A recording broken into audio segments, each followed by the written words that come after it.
یہ حلال ہے، لیکن یہ کمایا بھی حلال طریقے سے ہونا چاہیے۔ ایک تو چیزیں ہی حرام ہوتی ہیں، معاذ اللہ اگر کوئی شراب پیتا ہے یا وہ چیزیں کھاتا ہے جو شرعاً جائز نہیں ہیں، وہ حرام ضرور ہیں، لیکن حلال کھا رہا ہے، لیکن وہ آیا بھی حلال ذریعے سے ہو، رشوت کے ذریعے نہ آیا ہو، کسی کا مال ضبط یا لوٹ کر یا چوری کر نہ آیا ہو، کسی کا حق دبا کر نہ آیا ہو، حرام طریقے سے اگر حلال خوراک بھی کھائے گا تو یہ بھی میرے ناظرین حرام ہے۔ اور یہ حلال روزی کس قدر پاکیزہ ہے، کیسی برکت لاتی ہے۔ حضرت سیدنا سعد بن ابی وقاص رضی اللہ تعالیٰ عنہ نے ایک بار نبی پاک علیہ الصلوۃ والسلام سے بڑا خوبصورت کوسچن کیا۔ آپ نے سوال کیا، یا رسول اللہ صلی اللہ تعالیٰ علیہ وسلم، میں مستجاب الدعوات بننا چاہتا ہوں۔ سبحان اللہ، ہم میں سے کون ہوگا جو یہ نہیں چاہتا؟ مستجاب الدعوات کے معنی یہ ہے کہ بندہ جو دعا مانگے وہ دعا قبول ہو جائے، ہم سارے یہ چاہتے ہیں۔ اللہ کے حبیب صلی اللہ تعالیٰ علیہ وسلم نے کیا شاندار جواب دیا۔ میرے آقا نے یہ نہیں فرمایا کہ اے سعد اتنے روزے رکھو، اتنی بار قرآن کی تلاوت کرو، اتنی سجدے کرو، اتنے نوافل پڑھو، جب جا کے تم مستجاب الدعوات بنو گے۔ ایک لائن کا جواب ہے، ایک جملہ ہے، مگر کیا شاندار جامع جملہ ہے۔ نبی پاک علیہ الصلوۃ والسلام نے فرمایا، اے سعد اپنی غذا کو پاکیزہ کر لو تو مستجاب الدعوات ہو جاؤ گے۔ سبحان اللہ، یعنی اگر لقمے پاکیزہ ہیں، غذا پاکیزہ ہے، روزی حلال ہے، دعائیں قبول ہونا شروع ہو جائیں گی۔ آج بہت سارے ناظرین یہ شکوہ کرتے نظر آتے ہوں گے کہ جناب ہماری دعائیں قبول نہیں ہوتی، ہم مانگتے ہیں مگر وہ قبول نہیں ہوتی۔ غور کیجئے، کہیں حرام تو نہیں کھا رہے، اپنے بچوں کو حرام تو نہیں کھلا رہے، میں جو کما رہا ہوں، میرا جو طریقہ کاروبار ہے، کیا وہ درست ہے کہ نہیں ہے؟ پرابلم یہ ہے کہ بہت بڑی تعداد تو یہ سمجھتی ہے کہ میں جو کاروبار کر رہا ہوں یہ ٹھیک ہے، میرے والد صاحب بھی یہی کرتے تھے، دادا بھی یہی کرتے تھے۔ میرا ایک کوسچن ہے ناظرین، جب آپ نے کسی نئے کاروبار کو شروع کرنے کا ارادہ کیا تو آپ نے اس کاروبار کے کسی ایکسپرٹ سے رابطہ کیا، اس سے پوچھا کہ بتاؤ یہ کام کیسے ہوتا ہے، کون سی آئٹم منگوانی چاہیے، کون سی نہیں، کون سا اسٹاک ایسا ہے جو ڈیڈ اسٹاک ہو جائے گا۔ آپ نے جو بھی کام کیا اس کے ایکسپرٹ لوگوں سے اس کا مشورہ ضرور کیا ہوگا، لیکن کیا ہم نے کسی مفتی صاحب سے، کسی عالم دین سے مشورہ کیا کہ ہمیں بتائیے کہ یہ جو کاروبار ہے یہ حلال ہے کہ نہیں، اس میں حرام تو نہیں، میں یوں کاروبار کرتا ہوں، میں یوں پیسے لیتا ہوں، میں یوں دیتا ہوں، ادھار یوں بیچتا ہوں، کیش یوں بیچتا ہوں، کوئی ایسی چیز تو نہیں جو میری اس روزی میں حرام کے طور پر آ جائے؟ نہیں پوچھتے، سمجھتے ہیں میں جو کر رہا ہوں ٹھیک کر رہا ہوں۔ ہم علماء نہیں ہیں، ہمیں یہ دین کا علم ان لوگوں سے پوچھنا ہوگا جو علماء ہیں، جو علم دین جانتے ہیں، جو ہماری رہنمائی کر سکتے ہیں۔ کہیں ایسا نہ ہو کہ ہماری روزی میں کہیں سے حرام کی آمیزش ہو جائے۔ یہ کہنا کافی نہیں کہ ہمارے باپ دادا بھی یہی کرتے تھے۔ کئی بعض اوقات کاروبار میں یا کام کاج میں کوئی ایسی غلطی ہم کر جاتے ہیں جو اس میں حرام کو شامل کر دیتی ہے۔ ہو سکتا ہے بہت سارے ناظرین یہ سوچ رہے ہوں کہ جناب یہ کاروباری لوگ ہی حرام کام کرتے ہیں، ایسا نہیں ہے۔ نوکری کرنے والا بھی اگر اپنی ڈیوٹی پوری نہیں کرتا، وقت پر نہیں آتا، حاضری لگا دیتا ہے، کم وقت دے کر پوری تنخواہ لیتا ہے، تو یہ اضافی تنخواہ لینا، یہ ایکسٹرا منی لینا جس پہ کام ہی نہیں کیا، یہ اس کے لیے حرام ہو جائے گا۔ تو خدارا آج مجھے اور آپ کو یہ ذہن بنانا ہے کہ ہم نے فقط حلال کمانا ہے، اور حلال روزی کے فضائل کتنے ہیں، سنتے جائیں اور ایمان تازہ کرتے جائیں۔ اللہ کے حبیب صلی اللہ تعالیٰ علیہ وسلم ارشاد فرماتے ہیں، جس شخص نے حلال مال کمایا پھر اسے خود کھایا یا اس کمائی سے لباس پہنا اور اپنے علاوہ اللہ تعالیٰ کی دیگر مخلوق یعنی اپنے اہل و عیال اور دیگر لوگوں کو کھلایا اور پہنایا، تو اس کا یہ عمل اس کے لیے برکت اور پاکیزگی ہے۔ یہ برکت والا کام ہے، یہ بہت بڑی نیکی ہے۔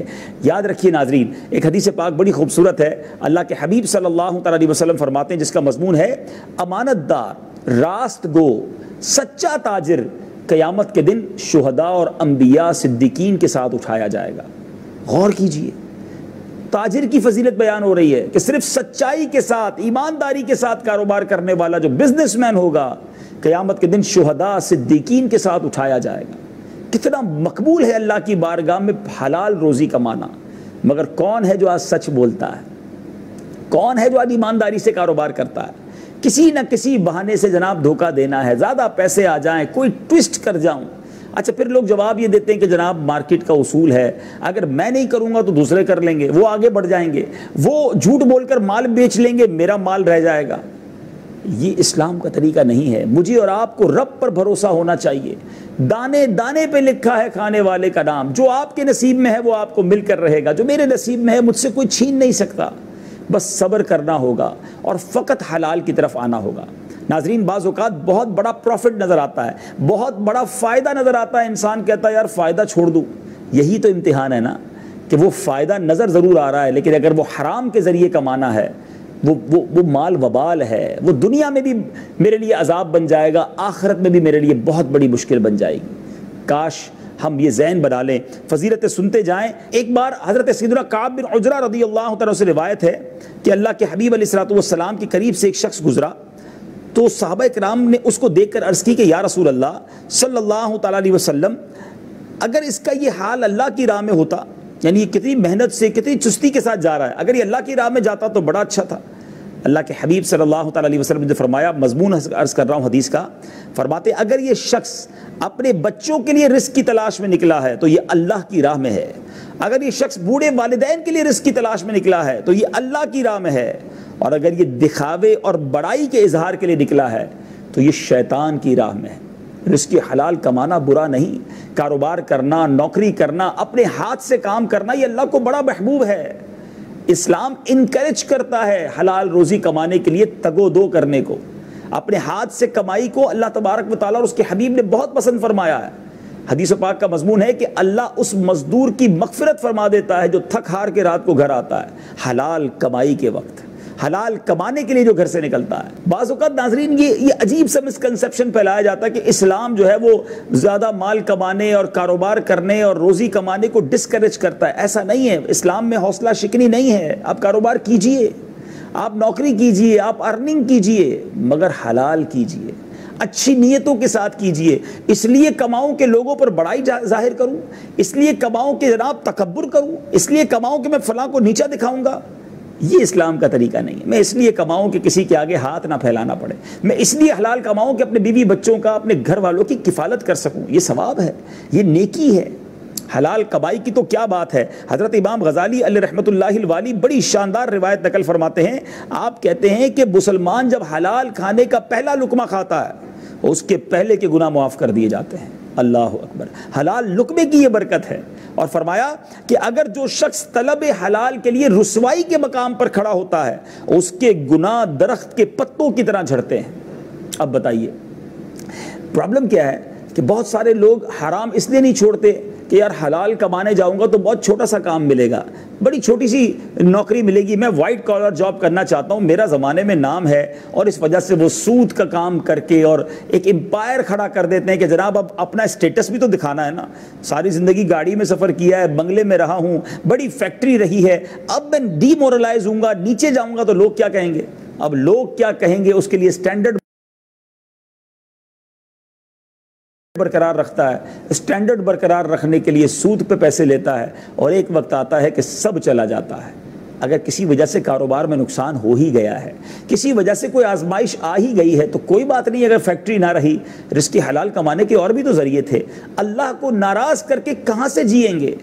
اور پھر بعض اوقات انسان ایسے بہت سارے لوگ ہوتے ہیں جو چوری کرنا تو پسند کر لیتے ہیں مگر ٹھیلا لگانا پسند نہیں کرتے، جو حرام کمانا تو پسند کر لیتے ہیں مگر رکشہ چلانا پسند نہیں کرتے۔ کہتے ہیں یار یہ میری عزت کا سوال ہے، میں کیسے رکشہ چلا لوں، میں ٹھیلا لگا لوں، میں جناب یہ روڈ پر چل کر سامان بیچوں۔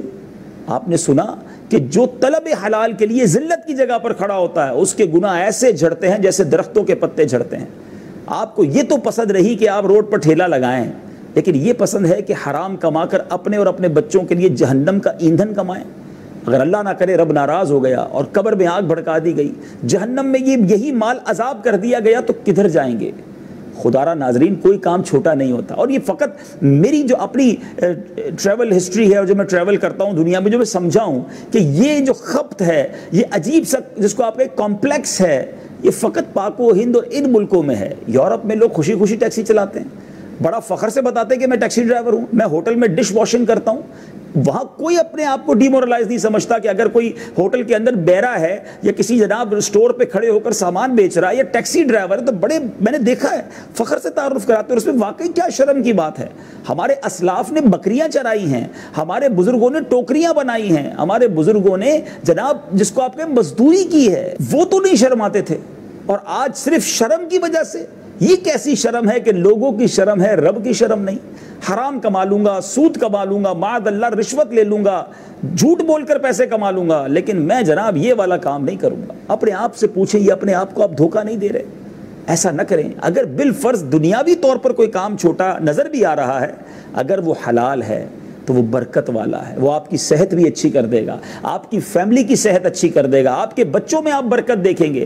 حرام کما کر حرام بچوں کو کھلائیں گے، اس کا اثر آپ اپنی حال میں بھی دیکھیں گے، اللہ بھی ناراض ہوگا، اور اس کی جو کانسیکوینسز ہیں، جو اس کے اثرات ہیں، وہ بہت برے ہیں۔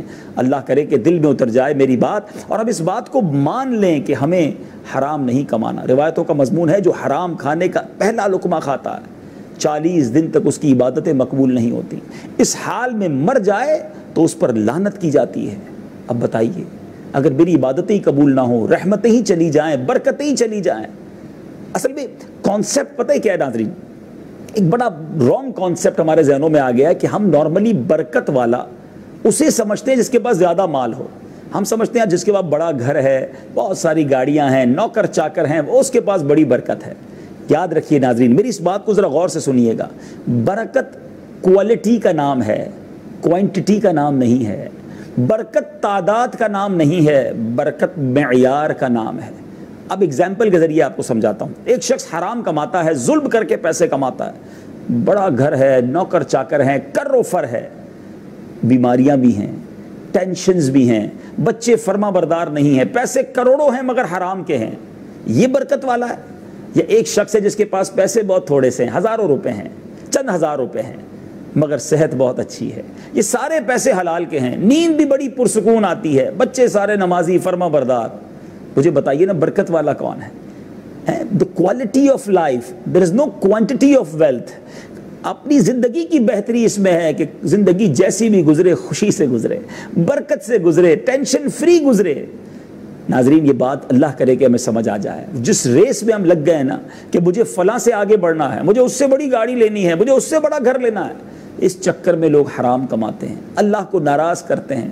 اور یہ حرام روزی وہ ہے کہ جو بندہ کمائے تو برکت نہیں، روایتوں کا مضمون ہے کہ حرام کمائی میں کوئی برکت نہیں، صدقہ کرے تو قبول نہیں، اور جناب پیچھے چھوڑ کے جائے بچوں کے لیے تو وہ جہنم کا زادے راہ ہے۔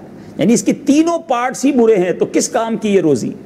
اور یہاں میں ایک اور امپورٹنٹ بات کہہ دیتا ہوں، شیطان جو ہے نا بڑا مردود ہے، ہم نے قرآن کی آیت بھی سنی، انہو لکم عدو مبین، وہ تمہارا اوپن اینیمی ہے، کھلا دشمن ہے۔ اب وہ کیا کرواتا ہے؟ جو لوگ حرام کماتے ہیں نا، یہ گڑبڑ کرتے کام کاج میں، تو اس کو شیطان کہتا ہے یار ٹھیک ہے تم تھوڑا بہت حرام کماتے ہو، مگر مسجد میں چندہ بھی تو دیتے ہو نا، تم حج بھی کرتے ہو، عمرہ بھی کر لیتے ہو، غریبوں کی شادی بھی کرا لیتے ہو، تو یہ لیول ہو جاتا ہے نا، تھوڑی گڑبڑ تھوڑا اچھا تو یہ لیول ہو جائے گا۔ یہ دنیا کی بیلنس شیٹ نہیں ہے کہ لاس اور پروفٹ کو دیکھ کر جناب بیلنس شیٹ بنا لی جائے گی، نہیں، یہ بے وقوفی ہے۔ اللہ پاک ہے اور پاک مال ہی قبول فرماتا ہے، سمجھیے اس بات کو۔ حرام کما کر صدقہ دینے والا یہ سمجھ رہا ہے کہ میرا صدقہ قبول ہوگا، وہ قبول نہیں ہونا۔ اس کو اس دنیاوی اگزامپل کے ذریعے سمجھیں کہ آپ کسی بادشاہ کے دربار میں جائیں، بہت خوبصورت پیکنگ کے ساتھ، بڑی خوبصورت بوٹل کے ساتھ آپ ایک گفٹ بادشاہ کو دے کر آ جائیں، اور جب آپ گھر آ جائیں بادشاہ اس پیکٹ کو کھولے، beautiful packing, wrapping, everything is over there, اور اس بوٹل کو جب باہر نکالے اس بوتل میں عطر کے بجائے گندگی بھری ہوئی ہو، تو بادشاہ نے آپ سے خوش ہونا ہے یا ناراض ہونا ہے؟ تحفہ بھی دیا تو گندگی کا دیا۔ یہی وہ غلطی کرتے ہیں لوگ کہ یار حرام کما کر سود کا کاروبار، رشوت کا کاروبار، ظلم کر کے میں پیسے لے لیتا ہوں، مجھے اندازہ ہے کہ کچھ گڑبڑ ہے کاروبار میں، آمدنی صاف نہیں، لیکن یار مسجد بھی تو بنا دیتا ہوں نا۔ یہ بڑی بے وقوفی ہے، یہ حرام کا صدقہ قبول نہیں۔ اللہ پاک ہے، اللہ کو ہمارے مال کی ضرورت نہیں ہے، وہ دلوں کو دیکھتا ہے۔ ان اللہ لا ينظر الى صورکم، اللہ تمہارے دلوں کو دیکھتا ہے، تمہارے اعمال کو دیکھتا ہے، تمہارے چہروں کو نہیں دیکھتا۔ خدا را سمجھنے کی کوشش کیجئے اور اپنی روزی کو حلال کیجئے۔ روزی تھوڑی بھی ہو، حلال ہو، وہ برکت والی ہے۔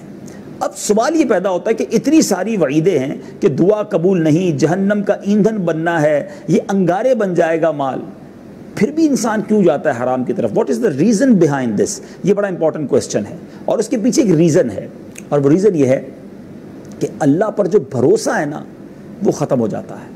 انسان توکل نہیں کرتا، انسان سمجھتا ہے میں نے غلط نہیں کیا تو ترقی کر ہی نہیں سکوں گا، میں اگر حرام چھوڑ دوں گا تو سب سے پیچھے رہ جاؤں گا، میں جناب اگر جھوٹ نہیں بولوں گا تو کاروبار کیسے ہوگا؟ ساری مارکیٹ جھوٹ بول کر بیچ دیتی ہے، میں پیچھے رہ جاؤں گا۔ تو یہ بڑی مین بات ہے اور اس کو سمجھنا بہت ضروری ہے۔ آج انشاءاللہ اس کانسیپٹ کو بھی کلیئر کر دیتا ہوں۔ اصل مسئلہ پتہ ہے کیا ہے ناظرین؟ ہمیں کاروبار پر بھروسہ ہے، ہمیں مارکیٹ کی ٹیکنیکس پر بھروسہ ہے، ہمیں رب پر بھروسہ نہیں ہے۔ اگر اللہ پر بھروسہ ہو، توکل ہو، یقین ہو کہ میرا رب مجھے عطا فرمائے گا اور جو میرے نصیب میں ہے مجھے ضرور دے گا، اگر بھروسہ رب پر ہو جائے نا تو پھر ٹینشن فری ہو جاتا ہے انسان۔ حدیث پاک کا مضمون ہے، اللہ کے حبیب علیہ الصلوۃ والسلام فرماتے ہیں اگر تم اللہ پر ایسا بھروسہ کرو جیسا بھروسہ کرنے کا حق ہے تو وہ تمہیں ایسے روزی دے گا جیسے پرندوں کو روزی عطا فرماتا ہے۔ سارے پرندے صبح بھوکے اپنے گھونسلے سے باہر جاتے ہیں لیکن سارے جب واپس آتے ہیں تو پیٹ بھرے ہوئے ہوتے ہیں۔ ناظرین بڑی گہری بات ہے، کبھی کسی پرندے کے گھونسلے میں آپ نے چھوٹی سی کبٹ دیکھی ہے کہ وہ واپس آئے اور چارہ دوسرے دن کا بھی لے کر آئے؟ اس کو کوئی ٹینشن نہیں ہے، صبح اٹھ کے خالی پیٹ وہ اڑتے ہیں، شام آتے ہیں تو سب کا پیٹ بھرا ہوا ہوتا ہے۔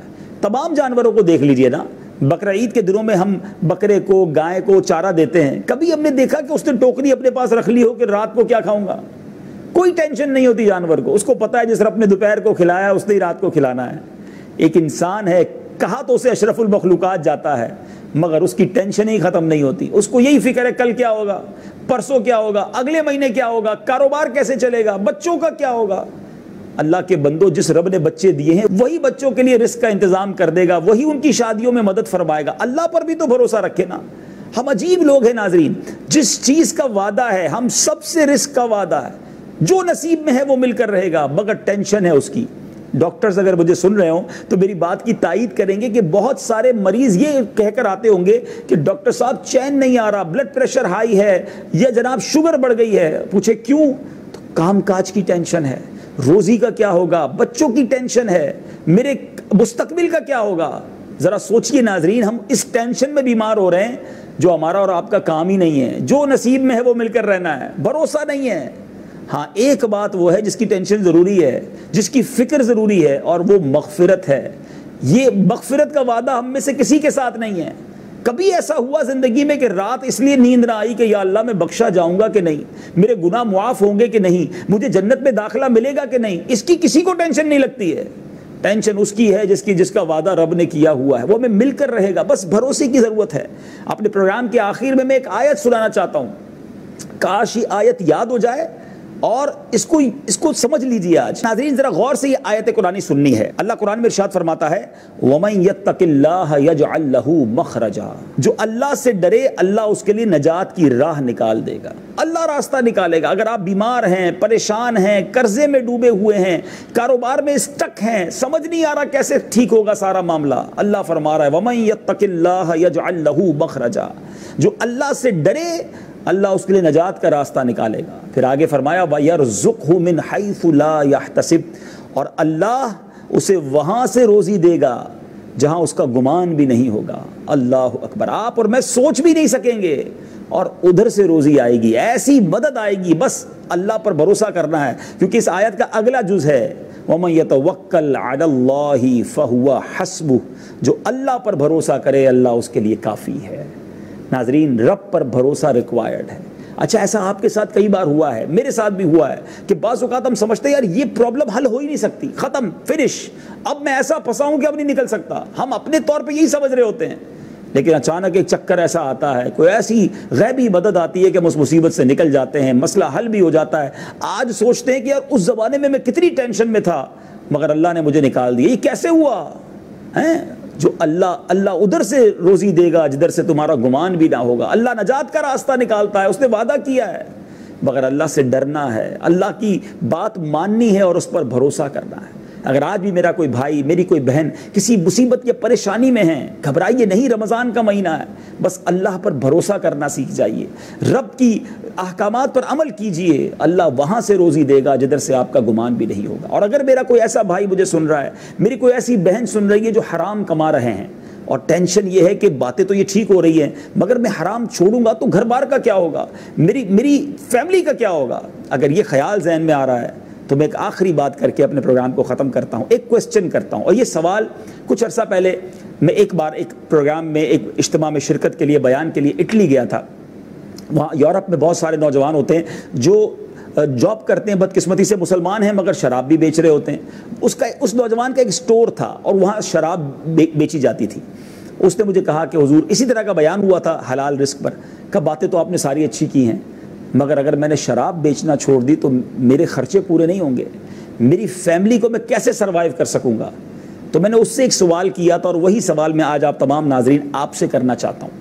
میں نے اس سے یہ کہا کہ یہ بتاؤ، تم حرام کما رہے ہو، ناجائز کر رہے ہو، تمہیں پتہ ہے، شراب بیچ رہے ہو، تمہیں روزی مل رہی ہے، میرا کوسچن یہ ہے کہ اگر تم حلال کمانے لگ گئے، رب کو راضی کرنے والے کام میں لگ گئے، تو کیا وہ رزاق تمہاری روزی بند کر دے گا؟ وہ تمہیں رزق عطا کرنا بند کر دے گا جبکہ تم اسے راضی کر رہے ہو؟ اس نوجوان کی آنکھوں میں آنسو آ گئے، وہ رونے لگا اور کہنے لگا کہ بس مجھے بات سمجھ آ گئی ہے، آج کے بعد میں حرام نہیں کماؤں گا، میں شراب نہیں بیچوں گا۔ ناظرین 1-1.5 سال بعد پھر جانا ہوا، وہی نوجوان ملا، کہتا ہے وہ دن ہے، آج کا دن ہے، شراب بیچنا تو چھوڑ دی ہے مگر اللہ نے میری روزی میں اور برکت ڈال دی ہے۔ اس آیت قرآنی پر اور یقین مضبوط ہو گیا کہ وَمَن يَتَّقِ اللَّهَ يَجْعَل لَّهُ مَخْرَجًا وَيَرْزُقْهُ مِنْ حَيْثُ لَا يَحْتَسِبُ، جو اللہ سے ڈرے اللہ اس کے لیے نجات کا راستہ نکالے گا اور اللہ وہاں سے روزی دے گا جہاں سے گمان بھی نہ ہو۔ ہماری سوچیں چھوٹی ہیں، ہماری عقل چھوٹی ہے، اللہ کے خزانے بہت بڑے ہیں، اس کی حکمتیں بہت بڑی ہیں۔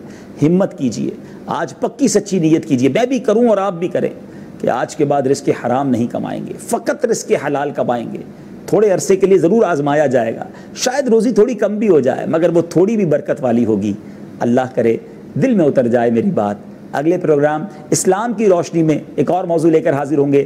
وقت ہوا ہے بہت ہی خوبصورت سیگمنٹ کا، بہار رمضان۔ آئیے چلتے ہیں ہمارے سیگمنٹ بہار رمضان کی طرف۔ نفرت دلوں سے مٹاتا ہے ہمارا اسلام۔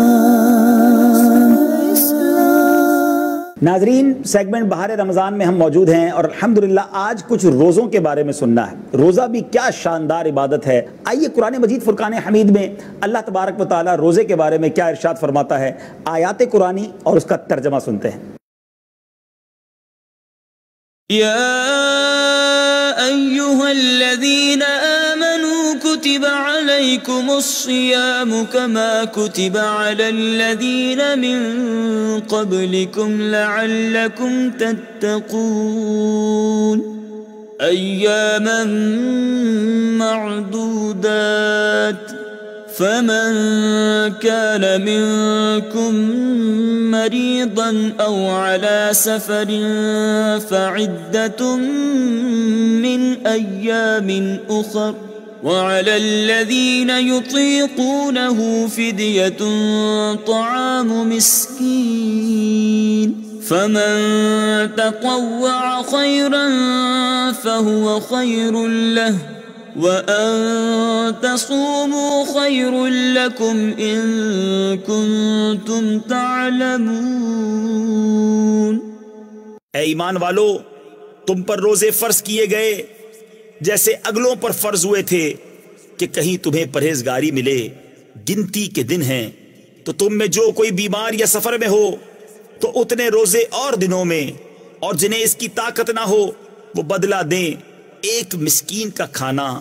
پھر جو اپنی طرف سے نیکی زیادہ کرے تو وہ اس کے لیے بہتر ہے، اور روزہ رکھنا تمہارے لیے زیادہ بھلا ہے اگر تم جانو۔ الحمدللہ عز و جل آیات قرآنی کے ذریعے آپ نے سمجھا کہ ماہ رمضان کے روزوں کی کیا بات ہے۔ یاد رہے روزہ ہر مسلمان عاقل و بالغ مرد اور عورت پر فرض ہے۔ جس طرح نماز فرض ہے اس طرح روزہ بھی پلر آف اسلام میں ہے، اسلام کے بنیادی اعمال میں سے ہے، اور سبحان اللہ روزے کے بہت خوبصورت آداب علماء نے بیان کیے۔ امام غزالی علیہ رحمۃ اللہ الوالی بڑی پیاری بات فرماتے ہیں۔ آپ فرماتے ہیں کہ روزہ دار کے لیے سنت یہ ہے کہ دن کے وقت زیادہ دیر نہ سوئے بلکہ جاگتا رہے تاکہ بھوک اور کمزوری کا اثر محسوس ہو۔ اللہ اکبر، یعنی روزہ فیل ہو۔ کچھ لوگ اتنا سوتے ہیں معاذ اللہ نمازیں بھی قضا ہو جاتی ہیں، سحری کر کے سوئے اور افطار میں اٹھے تو روزہ فیل ہی نہ ہوا۔ بہرحال اگر کوئی شخص تمام شرعی تقاضوں کو پورا کر کے آرام کرتا ہے تو گناہ گار نہیں ہے، لیکن یہ روزے کی جو روحانیت ہے نا کہ انسان کمزوری فیل کرے، افطار کے وقت کچھ نڈھال ہو، پھر اللہ سے دعا کرے اور پھر افطار کا لطف اٹھائے، سبحان اللہ، اس کا لطف بھی اور ہے۔ اب ذرا یہ بڑی غور طلب بات یہ ہے کہ جب روزہ دار کے لیے زیادہ سونا مکروہ لکھا علماء نے، تو جو معاذ اللہ ٹائم پاس کرنے کے نام پر گناہ کرتے ہیں، فضول کام کرتے ہیں۔ روزہ عبادت کے لیے، پورا رمضان عبادت کے لیے، اس کے دن بھی عبادت میں گزریں، اس کی رات بھی عبادت میں گزرے، گناہوں سے بچ کر یہ مہینہ ناظرین ہم نے گزارنا ہے۔ یہاں ایک اور بڑی اہم رولنگ، ایک اہم شرعی مسئلہ بیان کر دوں۔ آپ روزانہ سحری کر رہے ہیں، مگر کچھ لوگوں کا ایک عجیب کانسیپٹ ہے کہ جناب اذان فجر ہوگی اس کے بعد ہم نے کھانا پینا بند کرنا ہے۔ یہ مسئلہ کئی بار بیان کیا جا چکا ہے، علماء کرتے ہی رہتے ہیں کہ اذان کا تعلق سحری کے وقت ختم ہونے سے نہیں ہے۔ اذان سحری کا وقت ختم ہونے کے بعد نماز فجر کے لیے دی جاتی ہے، لیکن اب اگر وقت ختم ہو گیا اور اذان ہوئی اور اس وقت تک آپ نے کھایا پیا تو روزہ شروع ہی نہیں ہوا، آپ کا روزہ اس دن کا نہیں ہوگا۔ تو پلیز انڈرسٹینڈ کیجئے، اس بات کو سمجھیے، اپنے ساتھ گھڑی رکھیے۔ اب تو اوقات سحر و افطار موبائل فون میں اپلیکیشنز آ گئی ہیں، چینلز پر چلتے رہتے ہیں، نوٹ کر لیجئے اپنے شہر کا ٹائم، اور اس سے 2-3 منٹ پہلے ہی آپ رک جائیے نا۔ پیسٹ کرنا ہے، مسواک کرنی ہے، منہ صاف کرنا ہے۔ جب 12, 14, 15 گھنٹے بھوکا رہنا تو 4 منٹ اور صحیح، ضروری ہے کہ آخری سیکنڈ تک کھانا ہے۔ اچھا، پھر ایک عجیب لوگ بات کرتے ہیں کہ جناب جب تک اذان چلتی رہے گی جب تک ہم کھا سکتے ہیں۔ یہ نہ جانے کہاں سے مسئلہ سیکھ لیا ہے، یاد رکھیے اس سے روزہ آپ کا ضائع ہو جائے گا۔ اچھا، ایک اور بات میں آپ سے سوال کرتا ہوں، لائٹوں کا بھی بڑا پرابلم ہے۔ اگر آپ کے محلے کی مسجد کا مائک ہی بند ہو گیا یا لائٹ ہی نہ ہوئی، اذان ہی دیر سے ہوئی یا نہ ہو سکی، تو پھر آپ روزہ کیسے بند کریں گے؟ تو روزے کا تعلق اذان سے نہیں ہے، روزہ وقت پر بند کر لینا چاہیے۔ اب آخری بات کر کے اپنی گفتگو ختم کرتے ہیں، اور کل انشاءاللہ نیا پروگرام، نیا ٹاپک اور نئی باتیں کریں گے کہ روزہ جو ہے وہ کس یاد میں رکھا جاتا ہے۔ سبحان اللہ، اسلام میں بہت ساری عبادتیں کسی بزرگ کی، کسی ہمارے اسلاف کی یاد کو تازہ رکھنے کے لیے رکھی گئی ہیں۔ سبحان اللہ، صفا اور مروہ کی سعی کو ہی لے لیجئے، صفا اور مروہ کے درمیان سارے عمرہ کرنے والے، سارے حاجی دوڑتے ہیں، کیا وجہ ہے؟ بی بی ہاجرہ سبحان اللہ رضی اللہ تعالی عنہا اپنے پیاسے بیٹے حضرت اسماعیل علیہ السلام کے لیے پانی کی تلاش میں دوڑی تھیں۔ آج تو نہ کوئی بیٹا وہاں پیاسا ہے نہ ماں دوڑ رہی ہے، مگر اس ماں کی ادا ایسی رب کو پسند آئی کہ رہتی دنیا کے لیے عمرہ کرنے والوں حاجیوں کے لیے ضروری قرار دیا کہ اس ماں کی ادا کو ادا کریں۔ اسی طرح جب رمضان کا مہینہ تھا، غار حرا میں میرے آقا علیہ السلام نے دن جو ہے اللہ کی یاد میں گزارے، اور اس دن میں کھانے پینے سے میرے آقا رکے رہتے، اور راتیں جو ہے نبی پاک علیہ السلام کی عبادت میں گزرتی تھیں۔ اللہ عز و جل کو محبوب کی ادا ایسی پسند آئی کہ ساری دنیا کے مسلمانوں کے لیے رمضان کے روزے فرض کر دیے گئے، رات عبادت کا گویا ترغیب اور ذہن دیا گیا۔ سبحان اللہ، تو اب تو روزہ اور ذوق و شوق سے رکھنا چاہیے کہ نبی پاک کی یاد ہے۔ عاشقان رسول کے لیے تو یہی بات کافی ہے کہ رمضان کے دن اور رمضان کی راتوں میں جو ہم عبادت کرتے ہیں، یہ محبوب کی ادا کو ادا کر رہے ہیں۔ انشاءاللہ اگلے پروگرام اسلام کی روشنی میں ایک اور موضوع لے کر حاضر ہوں گے، اور سیگمنٹ بہار رمضان میں مزید احکام روزہ پر کچھ سیکھنے کی کوشش کریں گے۔ مجھے بھی اپنی دعاؤں میں یاد رکھیے گا۔ میں آپ سب کے لیے دعا گو ہوں کہ اللہ کریم صحت و عافیت کے ساتھ پورا ماہ رمضان گزارنے کی توفیق عطا فرمائے۔ سارے روزے رکھنا، ساری تراویح پڑھنا اور خوب تلاوت قرآن کرنا ہم سب کو نصیب فرمائے۔ صلو علی الحبیب صلی اللہ تعالی علی محمد صلی اللہ علیہ وسلم۔ درس محبت دیتا ہے ہمارا اسلام، نفرت دلوں سے مٹاتا ہے ہمارا اسلام۔